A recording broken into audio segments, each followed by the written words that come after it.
بسم اللہ الرحمن الرحیم۔ صحیح بخاری حدیث نمبر 113۔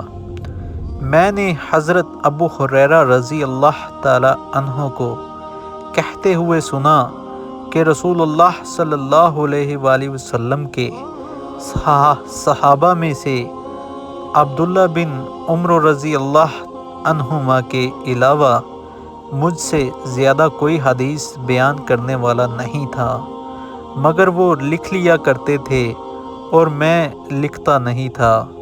دوسری سند سے معمر نے وحد بن منبع کی متابعت کی، وہ حمام سے روایت کرتے ہیں، وہ حضرت ابو ہریرہ رضی اللہ تعالی عنہ سے۔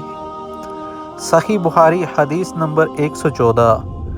جب نبی صلی اللہ علیہ وآلہ وسلم کے مرض میں شدت ہو گئی تو آپ صلی اللہ علیہ وآلہ وسلم نے فرمایا کہ میرے پاس سامان کتابت لاؤ تاکہ تمہارے لیے ایک تحریر لکھ دوں، تاکہ بعد میں تم گمراہ نہ ہو سکو۔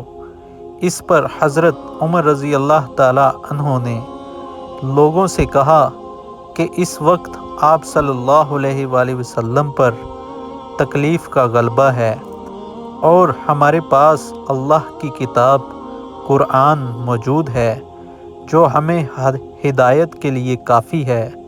اس پر لوگوں کی رائے مختلف ہو گئی اور شور و غل زیادہ ہونے لگا۔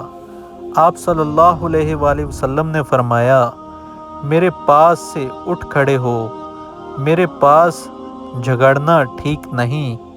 اس پر ابن عباس رضی اللہ تعالی عنہما نے یہ کہتے ہوئے نکل آئے کہ بے شک مصیبت بڑی سخت مصیبت ہے، وہ چیز جو ہمارے رسول کے اور آپ کی تحریر کے درمیان حائل ہو گئی۔